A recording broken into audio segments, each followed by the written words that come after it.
bring them to the ultimate happiness or full enlightenment. Therefore, I myself must become enlightened quickly. Therefore, I'll engage in this session, right, to generate positive motivation. And then, yeah, so I'll try to, so what I want to do this session mainly is address your questions that arose from the talk this morning. So I'll try to leave at least half or more of the 1 hour, we have 1 hour together, to address your questions. So if you like, you can, if you're here on Zoom, you can just wait for me to ask you for questions and then raise your hand, your virtual hand or your real flesh and bone hand in the screen if you have your video on. Otherwise, you can type your questions in the chat. And if you're on Facebook, you can also type your questions in the comments section on Facebook, and then they'll get forwarded to me. So try to think of, questions you have while I'm in the meantime. But first, I'll just try to succinctly review what His Holiness covered during his talk this morning. And I'll try to emphasize especially some of the verses that His Holiness quotes, because I know that's what gets lost in translation. It's just not possible for the translator to translate the verses that His Holiness is quoting. But, and so one thing I think the English audience misses out on a lot is that, there's these certain verses by Nagarjuna or by Aryadeva, by Shantideva, by some of the main Nalanda scholars, some by Chandakirti, that His Holiness quotes again and again and again. And, almost every talk, especially if it's a specifically Buddhist talk, but again and again, there's certain verses that His Holiness quotes, and usually they don't get translated. And oftentimes, I know speaking from my own experience, many years can go by where you don't really clue into exactly what verses His Holiness is talking about and why is he quoting those verses, and how useful they can be in our own practice if we know what they are, and we have them, a copy of them, and we know what text they're located in. So I've been, the last hour, I've been kind of racing through my notes and trying to put together some of the verses His Holiness quoted. So I put together a few of them. I couldn't get all of them. And that document, it's a Word document. It'll be uploaded here on the chat in Zoom, on the chat, and hopefully uploaded to the Facebook page soon. If not today, then definitely by tomorrow. But so while I'm reviewing, then I'll share my screen with you and point out some of those verses that His Holiness has gone through. Okay, so without saying more, then let's start. So His Holiness, I was kind of, in my mind, you can kind of think the teaching was in 4 main sections this morning. First was a general introduction, as His Holiness often gives, where he emphasized, he makes these 3 divisions of all human beings on Earth. 7 billion human beings you can divide into 3 groups: those who accept some form of religion, those who are agnostic, who don't have any particular religious belief, and then those who are anti-religious. I haven't heard His Holiness mention that before, but some who are against religion. And then, so His Holiness, basically, the first thing he talked about was this sort of general introduction topic His Holiness usually talks about. Then he sort of started giving an introduction to the text by by speaking about the Nalanda tradition and the importance of dependent arising and emptiness as taught by the Buddha and then Nagarjuna and then later Nalanda scholars. It's kind of the second section. Then the third section, His Holiness actually explained the text by Lama Tsongkhapa in Praise of Dependent Origination, which I should try to go through. His Holiness went through 8 verses this morning, so I'll try to go through those. And then the fourth section was the question and answer session. There were six questions by the Tibetan students. Okay, so the first section, just to review some of the main points. So His Holiness began with the question, what is the use of Dharma or kind of religion in the context of the modern material world where we have so much material development and so much scientific knowledge? What's the use of Dharma? Then he made this division into those who are religious believers, those who are agnostic, those who are against religion.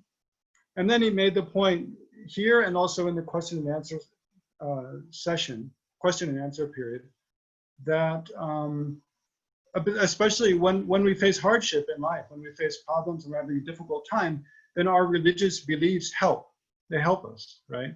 So, for example, if you believe in a theistic religion like Christianity or Islam or Judaism, then when you're having a hard time, then you feel like you have a refuge. You have something to turn to. You can pray to God, pray to Jesus, Muhammad, and so forth, and kind of request their help. And you feel some confidence that they are there to help you on one hand, and maybe you feel like there's some purpose and you're experiencing a hardship. It's not just for no reason or whatever, but maybe there's some lessons for you to learn in that, right? So the hardship, because everything in your life has meaning in relation to your ultimate beliefs, then even the hardship you're experiencing kind of have meaning. So you feel you have some support, and you also have a sense of hope, because you feel like, if I'm, and His Holiness mentioned this later on, that if I, even in this life, if everything goes wrong, at least if I try to be a good person, if I try to follow the teachings of my religion, then in next life I'll have a happy existence. And for Buddhists also, we kind of, if we have faith in the Buddha and his teachings, and we make some prayers, that just helps our mind. And then also we have the belief in karma, the law of cause and effect, that if we really try to be a good person, a virtuous person, then that will definitely, the positive karma we create will definitely ripen as happiness in future lives. And then His Holiness, the second point he made was the benefit of believing in religion is that all the religions promote loving kindness and compassion. His Holiness makes this point again and again and again. He made here, he also made later in the talk, that all the religions are similar in both having, common morality, that we shouldn't kill, steal, lie, engage in adultery. So we shouldn't harm others in different ways. And not only that, we should try to benefit others as much as we can. We should try to be kind and compassionate towards others and generate a sort of our altruistic nature. So therefore, there's benefit in having religious beliefs, but to do those things, to be ethical, and also to be kind and compassionate, you don't have to believe in religion. And then he said about people who are against religion, maybe no need to discuss. He didn't say anything about. So he said this capacity to generate compassion and kindness, loving kindness, is our human nature. It's part of our human nature. And then he mentioned, as he often does, about how science shows this, and how even not only humans, but other animals whose livelihood depends upon being part of a coherent social structure. We're a part of a tribe, or part of a pack, part of a colony or a nest, that they also, they have some sense of affection towards other animals. So, I mean, maybe it's difficult to see with ants or bees, but with mammals, you can definitely see, with wolves, dogs,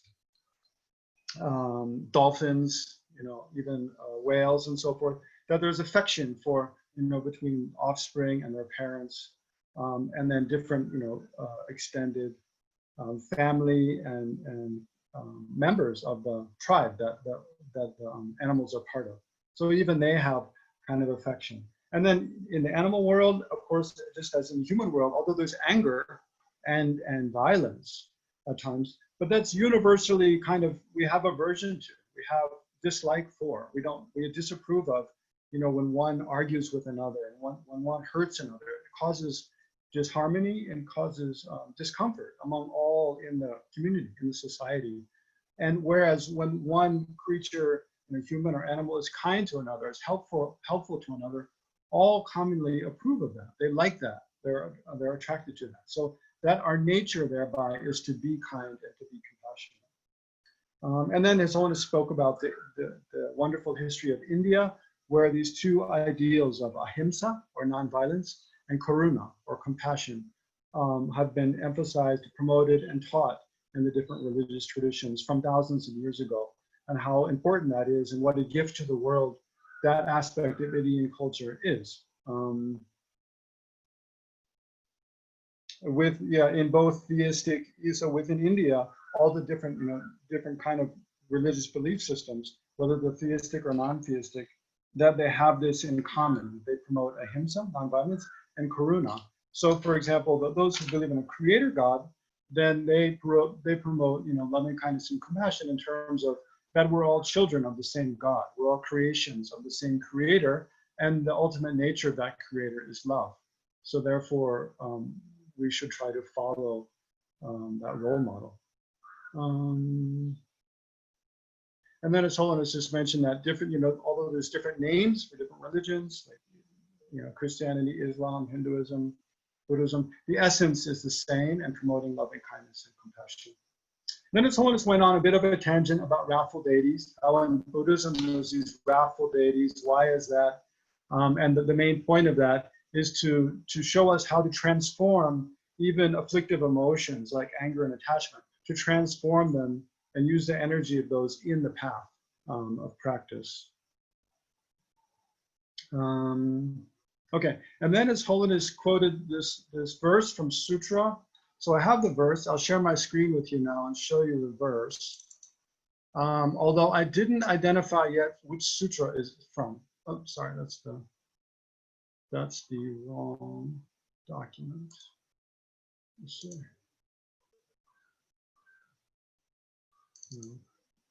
I didn't identify yet which verse it's from. So I'll highlight this first verse. I just numbered the verses in order in which His Holiness quoted. So I'm speaking about this one here. It says, sages do not, or Buddhas or sages do not wash away sins with water. They do not clear away beings suffering, so sentient beings suffering, with their hands. They do not transfer their knowledge or their realizations into the minds of others. Rather, they liberate beings by teaching the truth of reality. So this is an extremely important verse in Buddhism. And again, I believe it's from a sutra, although I haven't identified which sutra it is. So I'll try to identify it for tomorrow. But it's basically appealing to this idea that, although the way Buddhism is different from theistic religions, one fundamental way, is that, the Buddha said, I cannot do everything for you. How do Buddhists benefit sentient beings? They teach the truth. They teach the causes of suffering and the causes to be free from suffering, right? The causes that were not enlightened and how to become enlightened. They teach that out of their own experience. So they've traveled this path of, spiritual development up to the highest state of, perfect enlightenment. But they cannot just give us enlightenment or clear away our sins or purify our minds, but rather they can teach us how to do those things. And then it's up to us to follow their advice, right? So that's what he's saying. Sages do not wash away sins with water. They do not clear away beings suffering with their hands.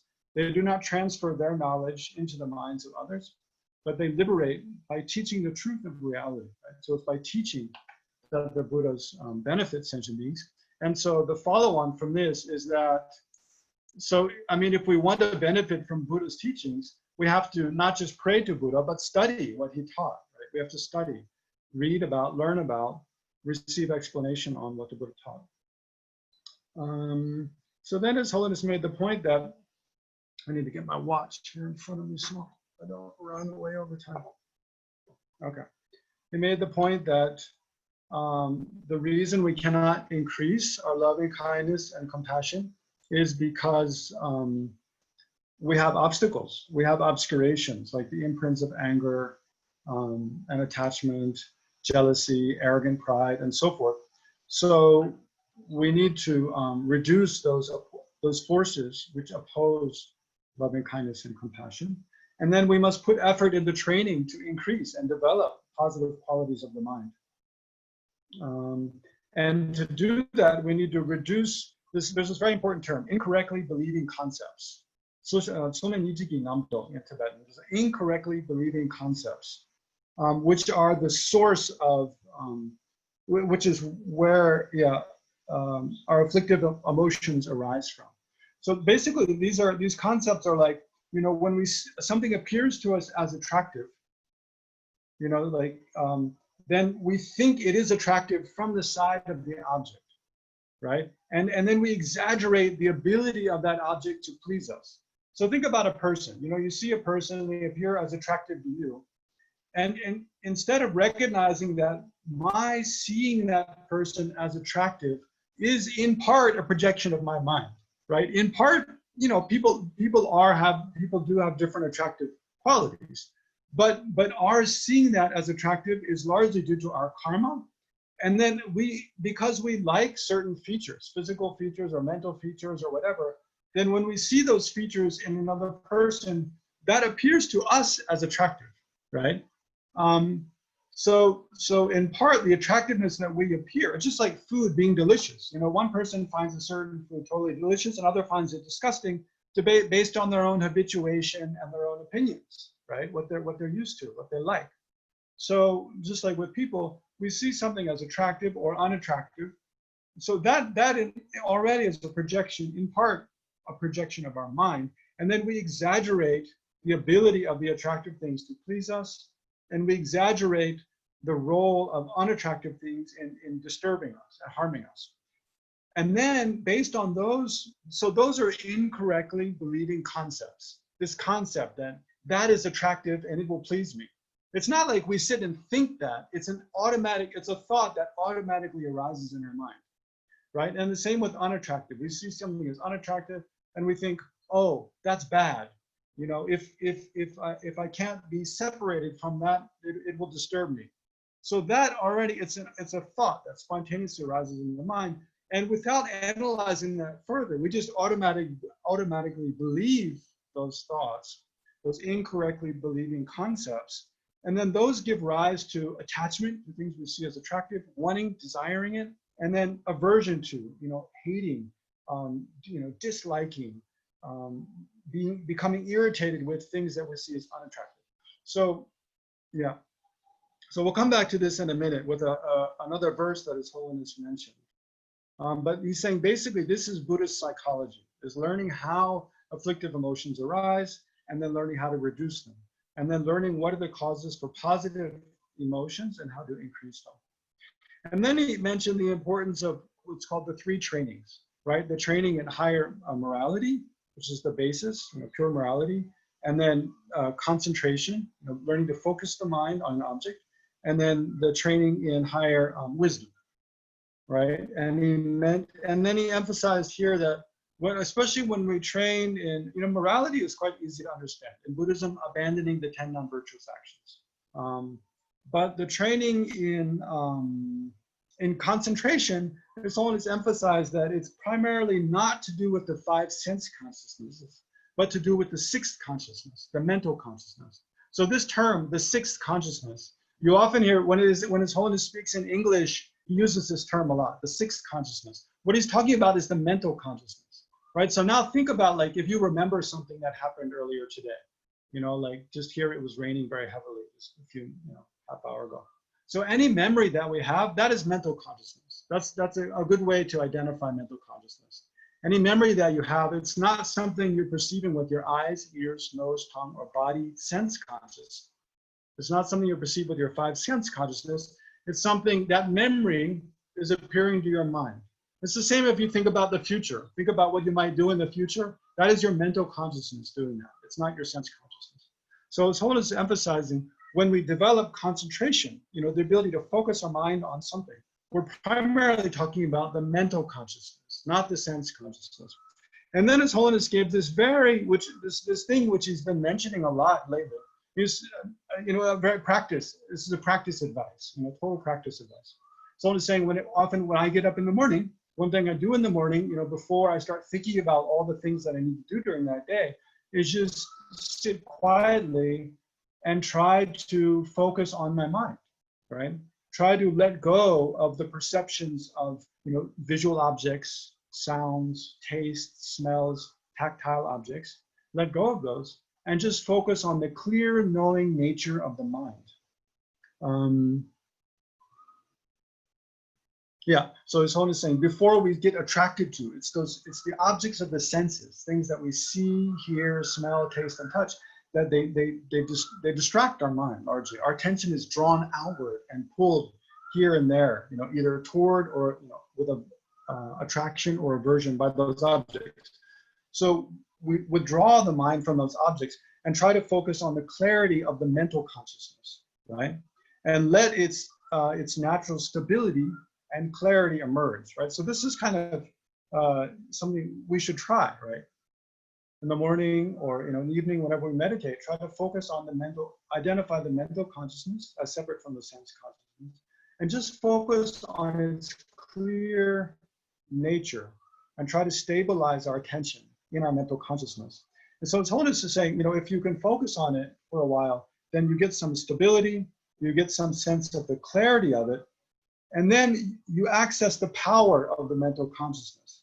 So then, when you can tune more into it, become more in touch with it, access it, and keep your awareness in your kind of mental consciousness, then you can, and get some stability, then you can use the power of mental consciousness to analyze other aspects of the Buddha's teachings and other questions that you have. And to reduce afflictive emotions, increase positive emotions, increase positive attitudes, reduce ignorance. So the more we can kind of be in tune with and control and keep sort of focus the power of this mental consciousness, then the more strong and powerful, effective our analysis becomes. Yeah. So His Holiness emphasizes this a lot. This series of virtual teachings, online teachings during the pandemic, I can think of at least 3-4 times His Holiness has mentioned this importance of trying to focus on the clear knowing nature of the mental consciousness. And then His Holiness went into talking about the Four Noble Truths. Right. So I mean, I'm speaking from my notes, which I took while I'm listening to the Tibetan. Right. So I'm not sure what the English translator was saying. So I know in taking my notes, I can't capture everything. Right. There's too much, and I don't write fast enough. I mean, no translator can. So the English translator, he might have been capturing different points. Right. So there might be quite a disparity between what you heard in the English and what I'm telling you now, but that's okay. You get more that way, right? Okay, so His Holiness then talked about the Four Noble Truths.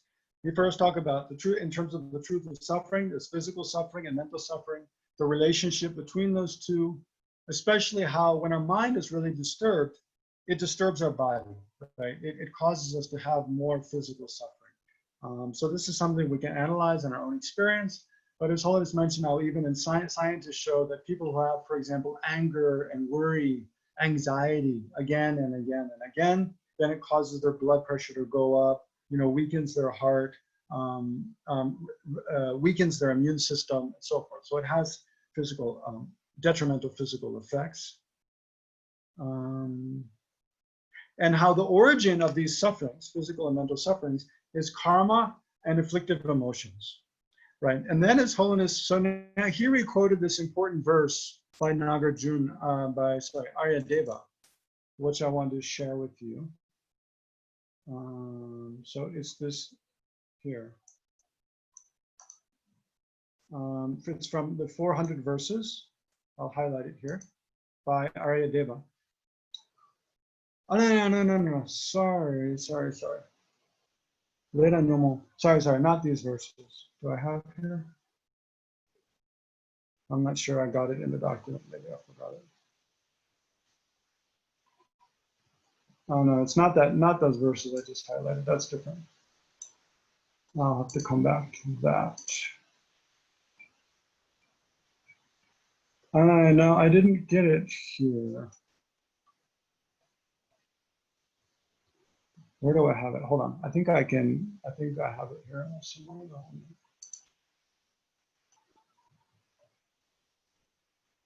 Oh yeah, here it is. Great.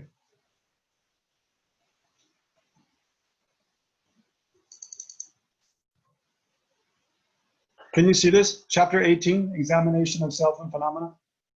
You guys can see that? No? Oh, sorry. Okay. Because I switched documents while I was sharing screen. All right, now you can see. Chapter 18, Examination of Self and Phenomena. Yeah, great. Okay. So this is what we're looking at. So this is by Nagarjuna, actually, not by Aryadeva. It's from his Root Wisdom. And yeah, chapter 18. So it says here, by exhausting karma and afflictive emotions, one is liberated and is free from samsara. So there's three things there, right? Karma arises from afflictive emotions, right? So this is in the second, the truth of origins, right? The second of the phenomenal truths. Karma arises from afflictive emotions. By exhausting means abandoning, getting rid of karma and afflictive emotions, one is liberated from samsara, okay? Then karma and afflictive emotions come from false conceptions. So here what's saying false conceptions is what I was explaining earlier, incorrectly believing concepts. Here, false conceptions is just another English term for the same thing, incorrectly believing concepts. Remember just a few minutes ago, I was explaining how we see something as attractive and we believe from the side of the object it is attractive and that it has the power to bring us satisfaction. And then by believing that, that's a concept, and then we become attached to it, right? So that's what it's talking about, how karma and afflictive emotions arise from false concepts. Basically, where we exaggerate the attractiveness and the ability of things to please us, we exaggerate the unattractiveness and the ability of things to disturb our minds, and we believe that, right? So, and then afflictive emotions like anger and attachment come from those concepts. So where do those concepts come from? Those come from elaboration, right? So those false concepts come from elaboration of inherent existence, right? So here, elaboration, and then inherent existence is added by the translator, but elaboration here means grasping at inherent existence, right? Grasping at the inherent existence of things, or grasping that things exist from their own side or by their own power, right? So why is it called elaboration? Because the appearance of things to exist in that way is totally projected by our mind, right? It's not reality at all. It's something that is a projection of our ignorance, of our, the ignorance that we've had since beginningless time. So our ignorance elaborates things. It puts that on things which is not there, right? It's not part of the reality. And then finally, so those false conceptions, right, come from elaboration on inherent existence. As for elaboration, it is seized by emptiness, right, or seized in emptiness. So yeah, so it means by how do we eliminate the fun? So just look, there's this fourfold process. We have ignorance grasping at inherent existence. I'll stop sharing my screen again for a second. So there's this four-step process. We have ignorance grasping at things as inherently existent. Because of that, we think things, so inherent existence means things seem to exist from their own side, right, by their own power. Based on that, we think things are attractive or unattractive from their own side. And we believe that appearance is unattractive or attractive as being a property of the object, totally independent of our opinions, our feelings, our thoughts, our mind, right? It's out there, it's external reality. So there's ignorance, and then these incorrectly believing concepts, grasping at, exaggerating the attractiveness, unattractiveness of things. From that comes afflictive emotions, attachment, anger, jealousy, pride, all the other afflictive emotions. From those comes karma, right? So this is really important, this four-step process. From ignorance comes incorrectly believing concepts. From that comes afflictive emotions. From those comes karma, right? And then from karma comes all of the suffering we experience. So how do you eliminate that whole package, that whole four-part package? You meditate on emptiness. You realize emptiness, right? So that's what this is. This verse is saying.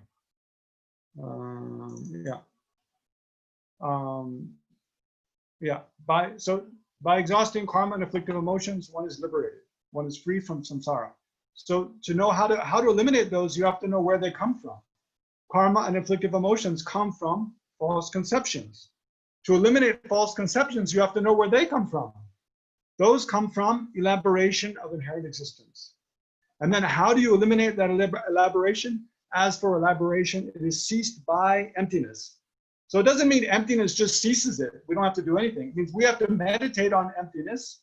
By doing that, we eliminate those false elaborations. So this part, these last two lines, how to eliminate the elaboration of inherent existence by meditating on emptiness, is what this whole text by Tsongkhapa is about. In Praise of Dependent Origination is all about that, right? And His Holiness 3-day teaching is all about this, really. This is the essence. How to eliminate the ignorance grasping at inherent existence by meditating on emptiness, right?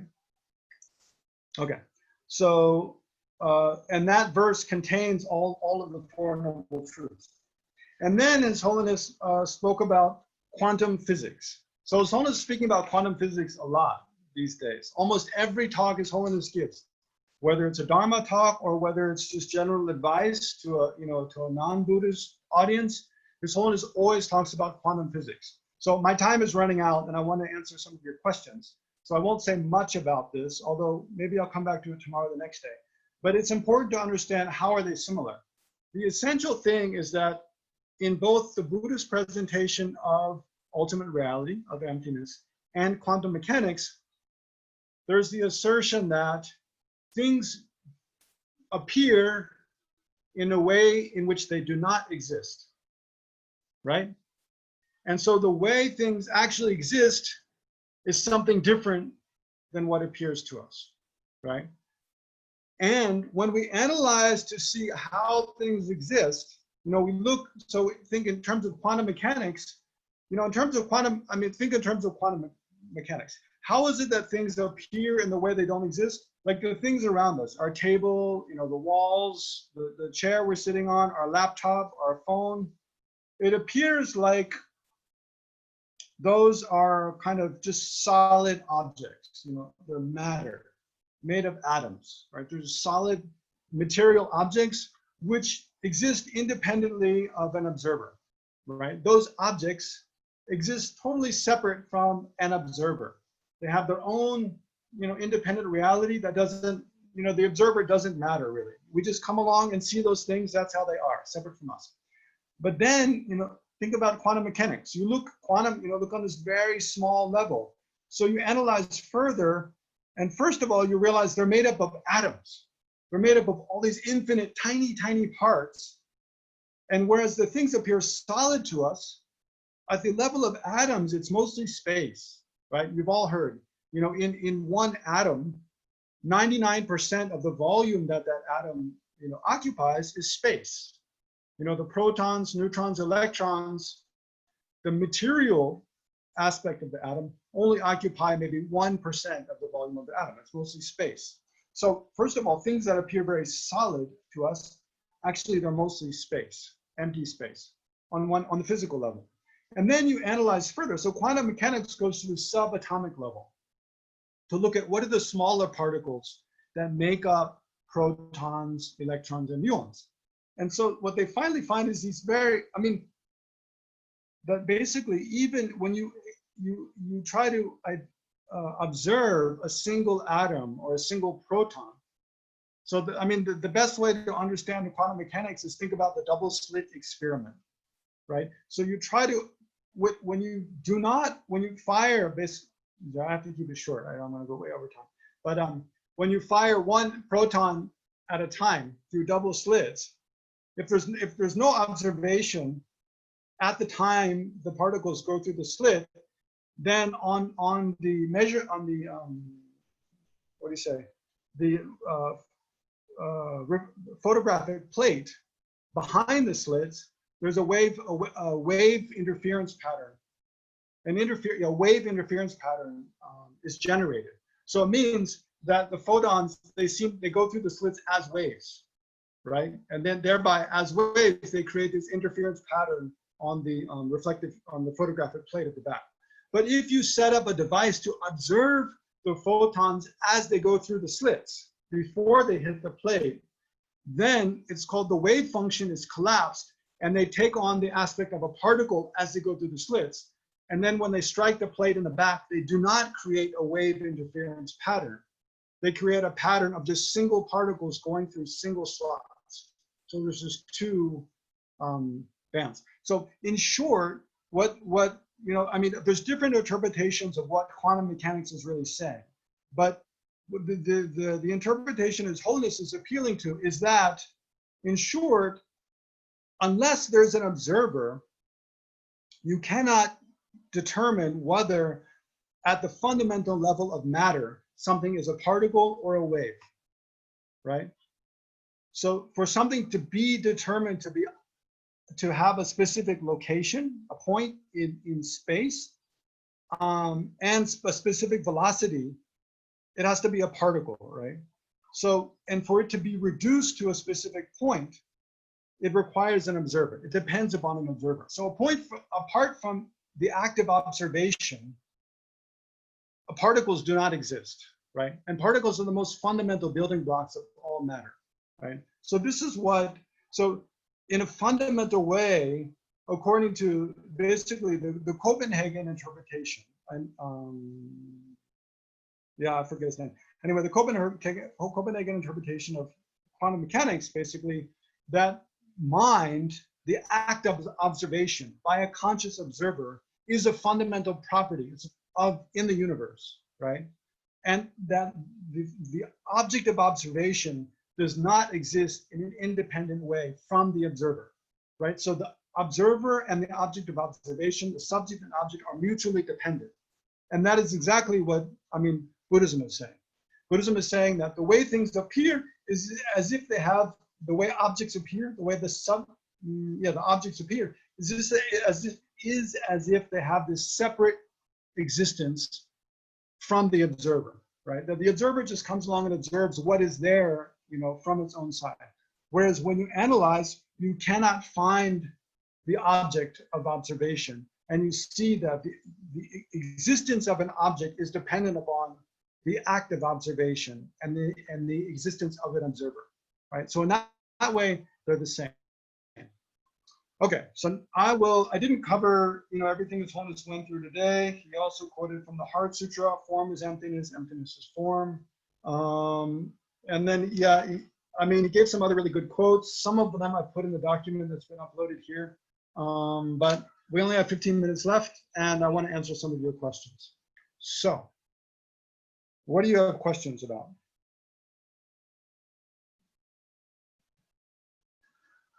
Ale, the audience wants me to speak more slowly. Well, sorry. It'll be uploaded somewhere and you can watch it again.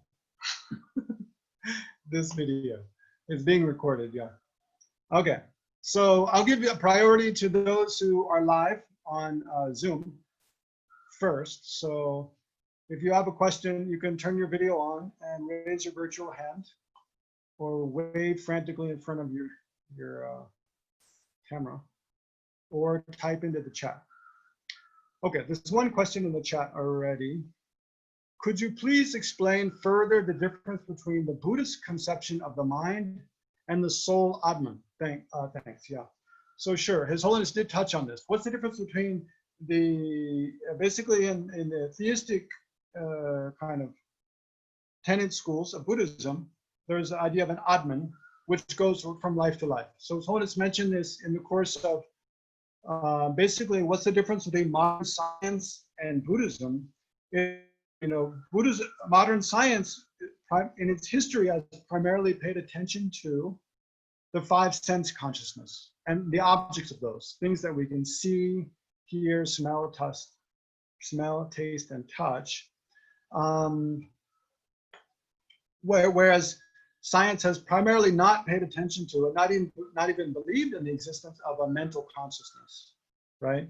Whereas Buddhism, from the very beginning, puts emphasis not on the sense consciousness, but on mental consciousness. So those are the difference between those. And then how mental consciousness, there's the gross level, subtle level, most subtle level, that's what goes from life to life. And that's what enables the, that's how you prove the existence, or one way to prove the existence of past and future lives is that it's a subtle mental consciousnness can exist without depending on function of the brain and thereby function of the heart and the rest of the body.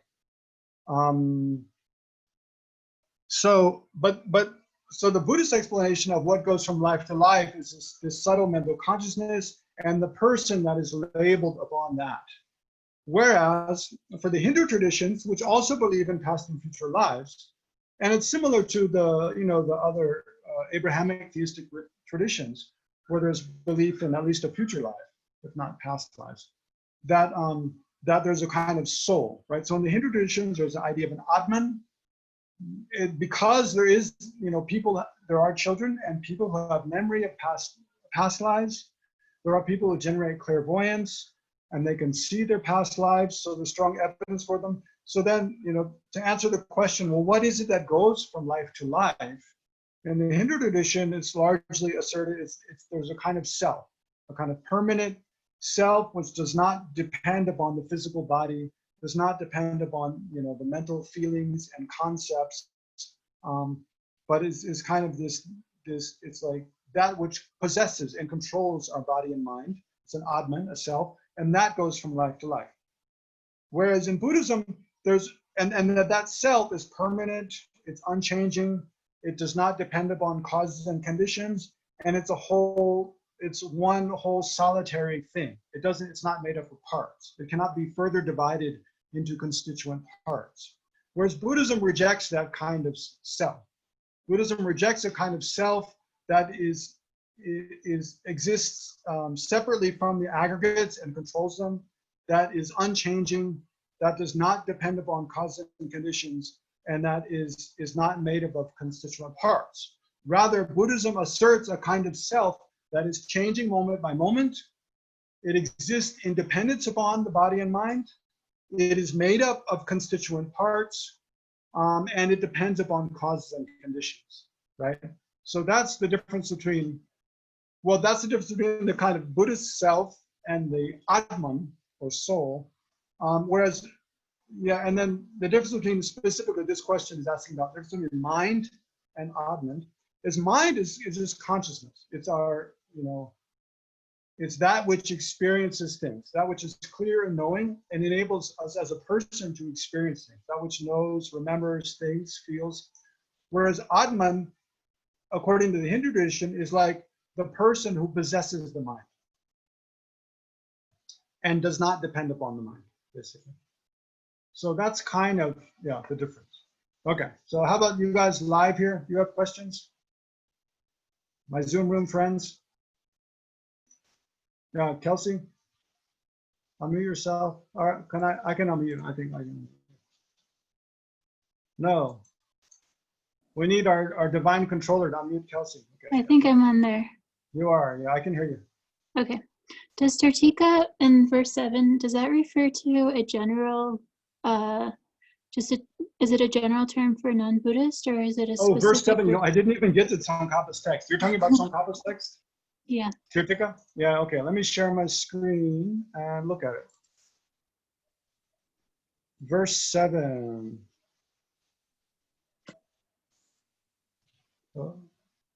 Okay, since this teaching is not seen elsewhere, you alone are the teacher. Like calling a fox a lion. For a Tirtika, it would be a word of flattery. Yeah, Tirtika here basically means a non-Buddhist. In ancient India, this is a term used in kind of ancient Indian texts, Buddhist texts. Tirtika means a non-Buddhist, basically. Those who, follow non-Buddhist tenet systems, right?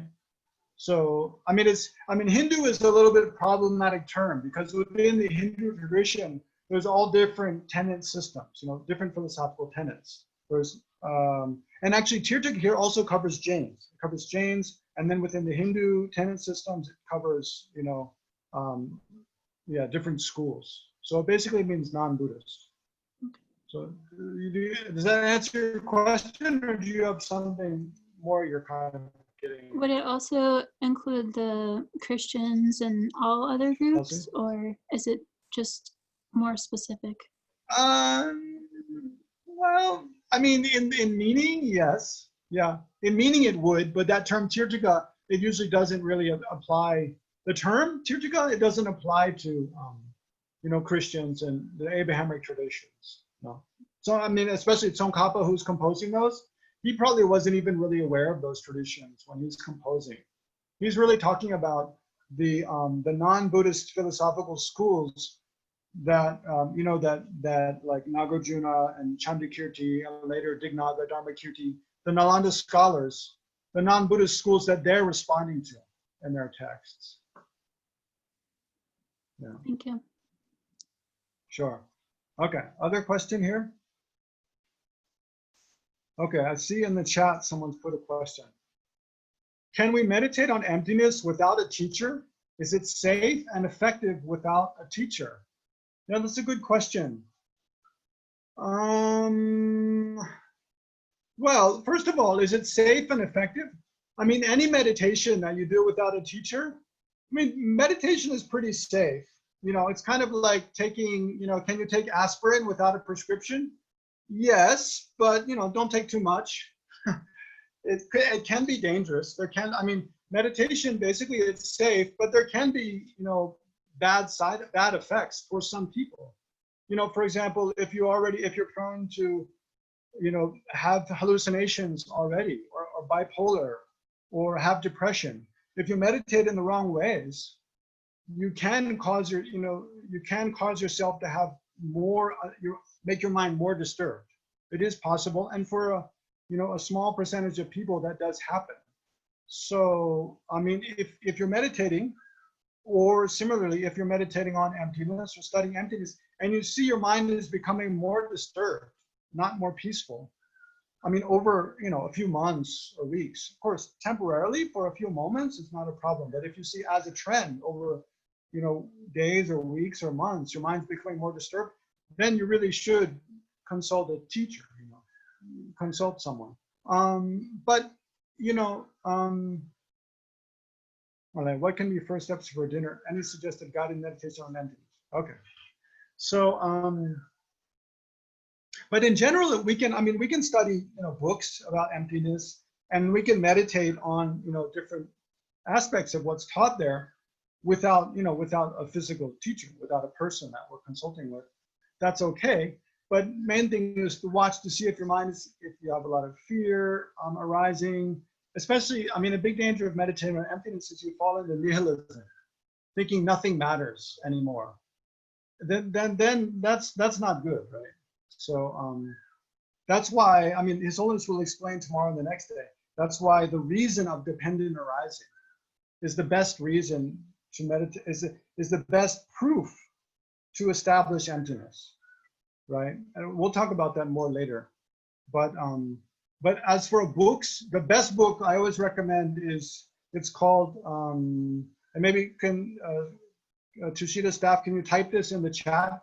How to See Yourself as You Really Are, by His Holiness the Dalai Lama.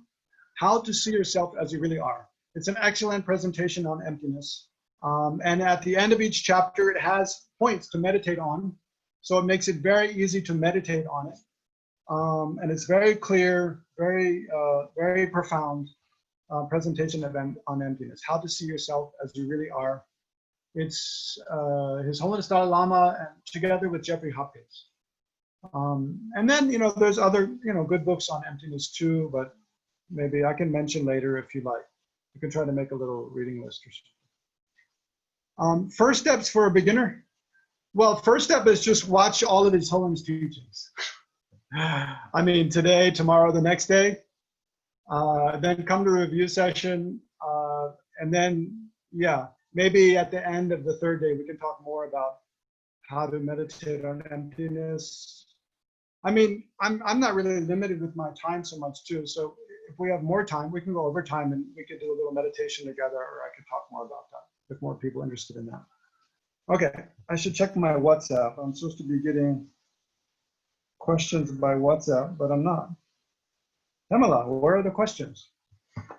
Okay, do you guys have any more questions here in the Zoom room? Yes, Fred. Can we unmute Fred? Sorry, Fred, I don't think I have control.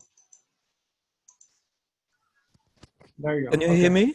Yeah, I can hear you now. hello, Yeah. hello, good afternoon. Just a question. The Dalai Lama referred to one type of concentration meditation. Is it what we is called also awareness of awareness. Yes. Yeah. This is the same thing. Yeah. Yes. Okay. Basically, yes. I mean, I'm not sure when you use the term awareness of awareness. I mean, that could refer to different things by different people in different contexts because it's quite vague. I mean, do you have more specifically what do you mean? Yeah, in my understanding, it is like being aware of the luminous and cognizant nature of the mind, and just Exactly. if we have any feeling, sensation, we just don't grasp at them. We just stay in this. We are aware of being Exactly. aware. Yeah. Yes, that's what His Holiness is talking about. Okay. I mean, see, the thing is, when you say awareness of awareness, yeah, the emphasis is always on that which is being aware. Like, what is it that enables us to be aware rather than the objects that we're aware of, right? So when you're doing the kind of meditation that you're talking about, that His Holiness is talking about, instead of being aware of the things you're aware of, the things that you see or smell or remember or appear to your mind, you keep bringing the focus back to what is it that is being aware, the mind that is aware. So His Holiness, instead of saying, I mean, he's not really using the term awareness of awareness, he's saying being aware of your mental consciousness, right? So when we're meditating, again, we take our attention away from the five sense consciousness and we focus on our mental consciousness. And then we focus on the nature of that, which, as you pointed out, is that which is clear and knowing, right? Or is the clarity and cognizance of the mental consciousness, right? And just focus on that nature, right? And try to stabilize our attention there. And then hopefully, you know, the factor of clarity increases. We feel more a sense of the clear nature of that mind, which means there's no perception or feeling or thought which is fixed in the nature of the mental consciousness. Just like in a mirror, there's no reflection that's fixed in the mirror. The mirror is merely the potential to reflect anything that appears. And no reflection or image is fixed in that nature. Or like in the sky, you know, different colors of light, different qualities of light, different things, you know, birds and clouds and rain and dust, they appear in the sky, but none of those are in the nature of the sky. The nature of the sky is to be merely empty. It's like a space in which things can arise. So similarly, our mental consciousness, its clarity is like its aspect of being a space in which any object that exists can appear. And none of those is fixed in it. So that's the main feature of clarity. And then its cognizance is, you know, like the sky is a space in which anything can arise. The mirror, it has this ability to reflect anything that appears, but the mirror is not aware of what it reflects. The sky is not aware of what's present in the sky because they don't have cognizance, right? So the other quality of mind or awareness is that it has this ability to know what it is experiencing, right? To realize things, to be aware of things, right? So yeah. So His Holiness is talking about this when he's talking about practice. I mean, it's interesting that because usually when we explain how to practice placement meditation or develop concentration, it's more typical to talk about watching the breath, right? Mindfulness of the breath, mindfulness of physical sensations. But it's very significant that His Holiness is not emphasizing that. His Holiness is emphasizing being aware of mental consciousness and using that as an object to develop stability, to develop concentration, right? To do placement meditation. So yes, in short, to answer your question. Can I just ask a follow-up question just to this? Or it's too late Sure, maybe? you can, yeah. I don't see any other hands up. Oh, just on the to develop this aspect of knowing, should we mentally and actively say, okay, I have this thought, such thought, and etc., or it's just staying in the feeling, okay, there is one thought arising and I'm aware of it, or I can hear some sound around. It's just being aware of these sensations or mental events And that's all, not giving any label or names or... Yeah. Not giving any label, not giving any names, being aware of, whatever we experience, whatever experience arises. But again, I mean, His Holiness is emphasizing, draw your attention away from, he calls the 5 sense doors, right? Away from what we experience with the eyes, ears, nose, tongue, and body. So try to pull your attention away from that. Focus on, just the mental consciousness, and then be aware of whatever, thoughts, feelings, qualities of attention arise, but always distinguish between the objects that the mind is aware of versus the mind itself, which is aware of those objects, and always bring your attention back to the mind itself. So we have a very strong tendency to look out, right, at the objects, and to ignore the looker, the watcher, right? That's our tendency. It's very strong to do that. So it's like we have to really work against that, and to again and again turn the camera back on itself, right? Turn the attention back on itself. What is it that's being aware, right? And then again, we find our mind is distracted to the objects that we're aware of. And again, we have to catch ourselves and look back at the awareness itself. And gradually we build up the strength and the ability and the habit of doing that, right? And then that way, it's like the sense of the awareness of the clarity and the power of the mind to know, to be aware, is increased.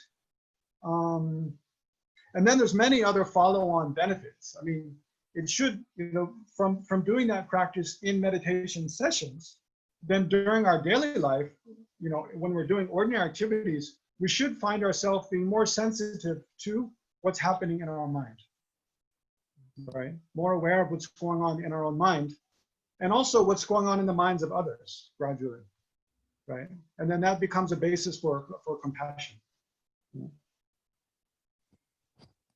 Thank you. Okay, so our time is up pretty much, but there's one more question. I can take one more question. Yeah, I don't see any other questions, but I didn't go through the verses His Holiness explained at all. So I feel like I should do that. Just, so maybe before we stop, I'll just go through these first 8 verses that His Holiness explained today very briefly. Okay, so this text is called In Praise of Dependent Origination. It's by Lama Tsongkhapa. His Holiness told some nice little story about Lama Tsongkhapa, how he first had interaction with Manjushri, the Buddha of wisdom, via this kind of anomalous figure, Lama Umapa, who as a shepherd, kind of young cowherder, as a boy, a sheep herder or a shepherd or a cowherder, he spontaneously had visions of Manjushri and was able to speak with Manjushri directly. Then later Lama Tsongkhapa met him, investigated whether this appearance of Manjushri was authentic or whether it was just like a hallucination. He concluded that it was actually an authentic vision of Manjushri, and then started consulting Lama Umapa started consulting Manjushri through Umapa about different subtle points of the view of emptiness. At one point, Tsongkhapa asked Manjushri, the view I've developed up to this point, based on my studies of emptiness, is it the view of the Madhyamaka, of the middle way consequentialist, or the view of the middle way autonomist? And Manjushri kind of dismissingly said, it's neither of those. It's not even a Buddhist view that you have. You need to study more and accumulate merit and purify. So therefore you should go do retreat. So then after that, shortly after that, Lama Tsongkhapa went with a group of disciples to do intensive retreat for about 6 years. And then towards the end of that period, he deepened his understanding. He accumulated a lot of merit. He purified lots of obscuration. So towards the end of that time, he had a dream of Nagarjuna, in which Nagarjuna, these scholars of ancient Nalanda University, Nagarjuna, Buddha Palita, Bhagavad Aryadeva, Chandikirti, and Shantideva were discussing the view of emptiness. Buddha Palita in the dream came forth. He placed a text on Tsongkhapa's head and blessed him. Then when Tsongkhapa awoke in the morning, he opened this text by Buddha Palita and was reading. His Holiness quoted the lines he was reading. I didn't get around to putting it in the text today, the document. But Lama Tsongkhapa was reading these lines, and then he suddenly had, an authentic, irreversible realization of emptiness. And it was incredibly moving for his mind, to have finally realized, an undeniable, irreversible, without any remaining doubt whatsoever. He realized, the view of emptiness and dependent arising. And then he was overwhelmed by gratitude to Shakyamuni Buddha for having taught emptiness, selflessness on the basis of the reasoning of dependent arising. And therefore he wrote this praise to Shakyamuni Buddha for having taught dependent arising. So His Holiness told that story, and then he just went through these first 8 verses. So this is Lama Tsongkhapa speaking. So actually His Holiness first explained the 2 verses of homage from Nagarjuna's text, Rude Wisdom, which often is read before this actual praise, but we don't have time to go through it now. Anyway, so here's Tsongkhapa's text. He who speaks on the basis of seeing, so it means Buddha himself, he saw, through his own experience. This makes him a knower and a teacher unexcelled. I bow to you, O conqueror, Shakyamuni Buddha, who saw dependent origination and taught it. So it means the Buddha himself saw the ultimate nature of phenomena, the emptiness of inherent existence of all phenomena in his own experience, and based on his own experience, he taught that. How did he teach it? In dependence upon the reasoning which proves emptiness, which is the reason of dependent origination. Whatever designations there are in the world, the root of all these is ignorance. So it means whatever, so again, this designations here is referring to basically the imputation by ignorance of inherent existence, elaborations, like I was talking about earlier, the elaboration of the appearance of inherent existence. Whatever designations there are in the world, the root of all these is ignorance. You taught that it is dependent origination, the seeing of which will undo this ignorance. So how can an intelligent person not comprehend that this path of dependent origination is the essential point of your teaching? So because you taught that it's independence upon seeing dependent origination, you realize emptiness. The realization of emptiness clears away ignorance, which is the root of all suffering. So someone who's intelligent and investigates and understands this, how can they not praise you for having taught dependent origination? Then verse number 4, this being so, who will find, O Savior, a more wonderful way to praise you than to praise you for having taught this origination through dependence, right? So because it's your teaching of this dependent origination that leads us to understand emptiness, which enabled us to eliminate ignorance, which is the ignorance, which is the source of all suffering. Therefore, what better way to praise you than for having taught dependent origination? Then verse 5, whatsoever depends on conditions, this is devoid of intrinsic existence. So he's quoting here from Nagarjuna's Root Wisdom. So whatever depends upon causes and conditions, that is devoid of its own intrinsic nature. Why? Because it depends upon other things. What does it depend upon? It depends upon causes and conditions. What excellent instruction can there be more amazing than this proclamation? Right. So here, why is this amazing? That because things depend upon causes and conditions, therefore they're empty of inherent existence. Because this reasoning eliminates both the 2 extremes of nihilism, that nothing exists.